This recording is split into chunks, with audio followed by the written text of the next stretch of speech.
Mu burasirazuba bwa Repubulika Iharanira Demokarasi ya Kongo hari inkuru imaze imyaka irenga 30 ikomeje kwandikwa mu maraso n'umuriro. Ni inkuru y'intambara y'imitwe yitwaje intwaro y'abaturage batagira amahoro. Iyi nkuru y'abantu batigeze bahagarika kwizera nubwo isi yose yabibagirwa. Uyu munsi turasesengura uko ibi byose byatangiye, aho bigeze n'icyizere cy'ejo hazaza. Murakaza neza kuri Kivu Mayihanga, muri kumwe na Olivier Mahanga. Muri iyi documentaire tugiye kubagezaho mu buryo bwimbitse inkomoko, imigendekere n'ingaruka z'intambara imaze imyaka irenga 30 mu burasirazuba, cyane cyane mu ntara za Kivu na Sud Kivu. Mu rugendo rw'amateka n'ukuri tuvuga kenshi werekana ukuntu umutekano mukeya wagiye utera ingaruka ku baturage ku bijyanye n'ubukungu, umutungo ndetse no ku mibereho y'abaturage ndetse n'akarere. Muri iyi documentaire turabagaragariza amajwi n'amashusho y'abaturage ba Kivu, abahunze, amashusho y'inzobere mu mateka n'umutekano ndetse n'abacitse ku icumu ry'intambara idashira. Turasesengura uruhare rw'amoko yitwaje intwaro, ibihugu bihana imbibi n'inyungu mpuzamahanga mu butunzi bwa Kongo, cyane cyane mu bijyanye n'amabuye y'agaciro, zahabu, n'andi mabuye y'agaciro menshi atandukanye. Iyi ni inkuru ivuga ubuzima bwa buri munsi bw'abaturage, harimo ubuhungiro, ubusumbane mu by'amateka n'icyizere cy'ejo hazaza. Kivu ni intambara imaze imyaka irenga 30. Ni ubuhamya, urugamba n'amaraso y'abasaba amahoro, ubutabera n'ejo heza mu karere akomeje kurangwa n'umuvurungano kuva mu myaka 1990 kugeza uyu munsi.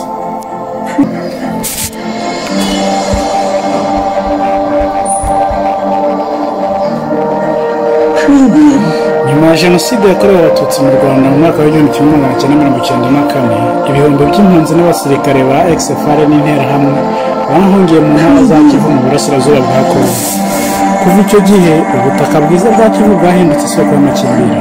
Imitwe yitwaje intwaro irenga 200 yaravutse. Bivuga ko irengera ubutaka bw'abasekuruza babo, abandi bavuga ko barengera ubwoko bwabo, abandi bavuga ko barengera imbibi, indi igamije kugenzura ubutunzi, abandi bagamije kwiba amabuye y'agaciro.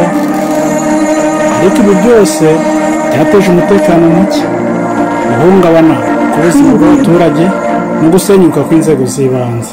Aha turavuga cyane cyane igisirikare, igipolisi ndetse n'inzego za leta.